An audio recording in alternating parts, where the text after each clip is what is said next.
గోదావరి తీరాన ఉన్న శాంతిపురము అనే గ్రామమది. పచ్చని పొలాలు, ప్రశాంతమైన వాతావరణం. ఆ ఊరిలో దానియేలు అనే ఒక దైవభక్తి కలిగిన పెద్దాయన ఉండేవాడు. ఆయనకు దేవుడంటే అమితమైన భయం, భక్తి. ఆయన భార్య పేరు మార్తమ్మ. వారికి ఒక్కగానొక్క కొడుకు రవి.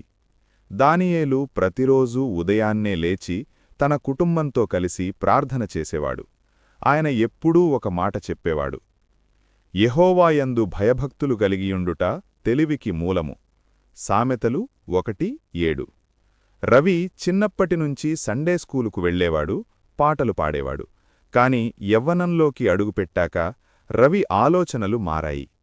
పట్నంలో చదువుకుంటున్నప్పుడు కొత్త స్నేహితులు పరిచయమయ్యారు. వారి విలాసవంతమైన జీవితం, డబ్బు, హోదా రవిని ఆకర్షించాయి. తండ్రి చెప్పే దేవుని మాటలు అతనికి చాదస్తంగా అనిపించసాగాయి. ఒకరోజు రవి తండ్రి దగ్గరికి వచ్చి, నాన్నా, ఈ పల్లెటూరిలో ఉంటే నా భవిష్యత్తు నాశనమైపోతుంది. నాకు మన ఆస్తిలో రావలసిన వాటా ఇస్తే నేను పట్నం వెళ్ళి వ్యాపారం చేసుకుంటాను అని అడిగాడు. దానియేలు గుండె పగిలినంత పనైంది. బాబూ, డబ్బు ముఖ్యం కాదు, నెమ్మది ముఖ్యం. దేవుని రెక్కల నీడలో ఉన్నంతకాలం మనకు లోటుండదు అని నచ్చచెప్పాడు. కాని రవి వినలేదు. చివరకు కొడుకు ఇష్టాన్ని కాదనలేక దానియేలు తన పొలంలో సగభాగం అమ్మి ఆ డబ్బును రవి చేతిలో పెట్టాడు. రవి వెళుతుండగా దానియేలు ఒక చిన్న కొత్త నిబంధన గ్రంథాన్ని, న్యూ టెస్టమెంట్ను రవి బ్యాగులో పెట్టి కన్నీళ్లతో ఇలా అన్నాడు: నీవెక్కడికి వెళ్ళినా, ఏ పరిస్థితిలో ఉన్నా ఒక్కసారి ఈ పుస్తకాన్ని తెరువు, దేవుడు నిన్ను కాపాడతాడు. అధ్యాయం 2. మాయా ప్రపంచం. హైదరాబాద్ మహానగరంలో అడుగుపెట్టిన రవికి ప్రపంచం కొత్తగా కనిపించింది. చేతిలో కట్టలు కొద్దీ డబ్బుంది. పాత స్నేహితులు అతన్ని చుట్టుముట్టారు. రవి, నువ్వు గ్రేట్, మనం బిజినెస్ మొదలుపెడదాం, కోట్లు గడిద్దాం అని ఆశ చూపారు. రవి దేవుని వాక్యాన్ని పూర్తిగా మరిచిపోయాడు. ఆదివారం ప్రార్థనకు వెళ్లడం మానేశాడు. బైబిల్ తన గదిలో ఒక మూల దుమ్ము పట్టిపడి ఉంది. విలాసాలు, పార్టీలు, ఖరీదైన కార్లు ఇవే అతని లోకమయ్యాయి. ఒకరోజు రవి స్నేహితుడు సురేష్ వచ్చి, రవి, ఒక రియల్ ఎస్టేట్ వెంచరుంది, ఇందులో పెట్టుబడి పెడితే నెల రోజుల్లో నీ డబ్బు రెట్టింపవుతుంది అని చెప్పాడు. అత్యాశకు పోయిన రవి తండ్రి ఇచ్చిన డబ్బంతా, చేబదులు చేసిన డబ్బంతా ఆ వెంచర్లో పెట్టాడు. ఆ సమయంలో రవికి తన తండ్రి చిన్నప్పుడు నేర్పిన వాక్యం ఒకటి గుర్తురాలేదు: ధనాపేక్ష సమస్తమైన కీడులకు మూలము. 1 తిమోతి 10:10. రోజులు గడుస్తున్నాయి. అకస్మాత్తుగా ఒకరోజు వార్త వచ్చింది. ఆ రియల్ ఎస్టేట్ కంపెనీ బోర్డు తిప్పేసిందని, సురేష్ పారిపోయాడని. రవి కాళ్ల కింద భూమి కంపించింది. పోలీస్ స్టేషన్ల చుట్టూ తిరిగాడు. కాని ఫలితం లేదు. ఉన్న డబ్బంతా పోయింది. కారు, ఫ్లాటు జప్తు చేయబడ్డాయి. నిన్నటిదాకా రవిభాయ్ అని పిలిచిన స్నేహితులు ఇప్పుడు అతని ఫోన్ లిఫ్ట్ చేయడం మానేశారు. అధ్యాయం 3. చీకటి రాత్రులు. రవి పరిస్థితి దారుణంగా మారింది. చేతిలో చిల్లి గవ్వలేదు, తినడానికి తిండిలేదు.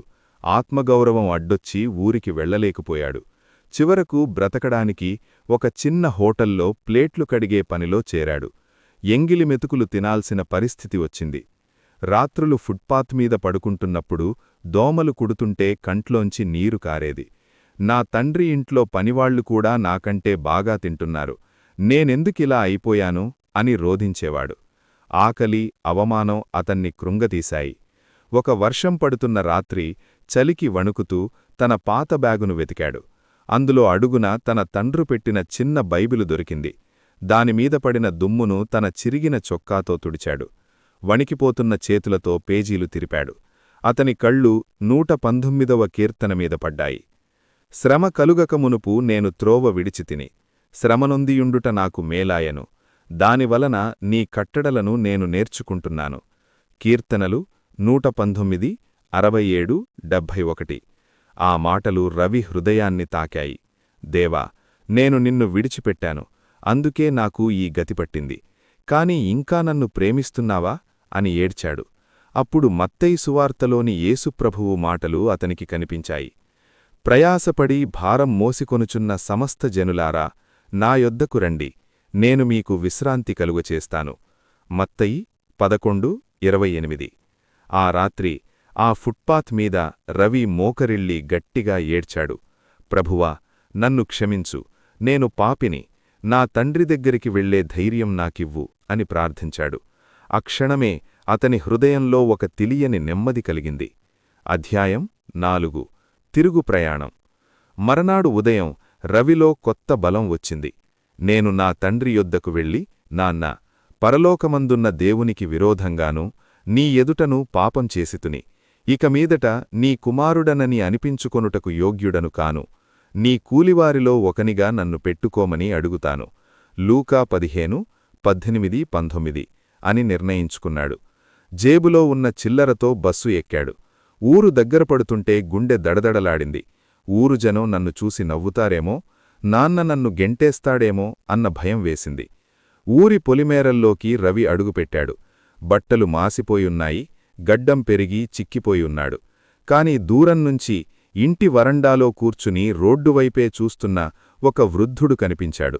అది అతని తండ్రి దానియేలు. దానియేలు ప్రతిరోజూ కొడుకు కోసం ఎదురుచూసేవాడు. దూరంనుంచి నడిచి వస్తున్న ఆ వ్యక్తి నడకను గుర్తుపట్టాడు. వయసు భారంతో ఉన్నా కర్ర పక్కన పడేసి చెప్పులు కూడా వేసుకోకుండా దానియేలు పరుగెత్తుకొని వచ్చాడు. రవీ అని కేకవేశాడు. రవి తలదించుకొని నిలబడ్డాడు. కాని దానియేలు వచ్చి రవిని గట్టిగా కౌగిలించుకొని ముద్దు పెట్టుకున్నాడు. నాన్నా, నన్ను క్షమించు, నేను పాపిని అని రవి మాట పూర్తి చేయకముందే దానియేలు అతని నోరు మూశాడు. బాబూ, నువ్వు చనిపోయావనుకున్నాను, కాని బ్రతికావు, తప్పిపోయావు, కాని దొరికావు, దేవునికి స్తోత్రం అని ఆనందంతో కేకలు వేశాడు. ఆ రాత్రి ప్రార్థనలో రవి లేచి నిలబడ్డాడు. ఊరు జనమందరూ అక్కడ ఉన్నారు. రవి బైబిలు తెరిచి కన్నీళ్లతో సాక్ష్యం చెప్పాడు. యెహోవా ఉత్తముడని రుచిచూచి తెలుసుకోండి, ఆయనను ఆశ్రయించు నరుడు ధన్యుడు. కీర్తనలు 34:8 నేను డబ్బులో సంతోషం అనుకున్నాను, కాని అది ఎండమావి అని తెలిసింది. నా తండ్రి ప్రేమలో, దేవుని వాక్యంలో ఉన్న శాంతి లోకంలో మరెక్కడా లేదు. నేను సర్వస్వం కోల్పోయాను అనుకున్నాను, కాని అసలైన ఆస్తి, విశ్వాసం ఇప్పుడే సంపాదించుకున్నాను అని చెప్పాడు. అప్పటినుంచి రవి తన తండ్రికి వ్యవసాయంలో సహాయం చేస్తూనే ఊరిలోని యువకులకు దేవుని వాక్యాన్ని బోధించడం మొదలుపెట్టాడు. తప్పుడు మార్గంలో వెళుతున్న ఎంతోమంది యువకులకు రవి జీవితం ఒక గుణపాఠంగా, ఒక ఆశకిరణంగా మారింది. ఆస్తిపాస్తులు పోయినా రవి ముఖంలో ఒక తేజస్సుంది. అది లోకం ఇచ్చేది కాదు, దేవుడిచ్చే సమాధానం.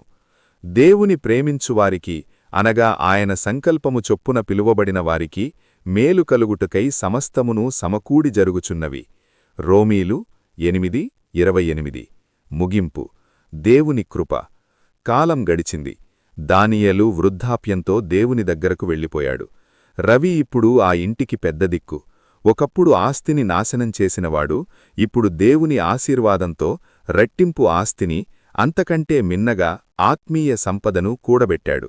ప్రతి సాయంత్రం రవి తన పిల్లల్ను కూర్చోబెట్టుకొని తాతయ్య ఇచ్చిన ఆ పాత బైబిల్ను తెరిచి ఇలా చదివేవాడు. గడ్డి వాడిపోవును, పువ్వు రాలిపోవును, మన దేవుని వాక్యం నిరంతరం నిలుచును. యెషయా 40:8. కథ సారాంశం.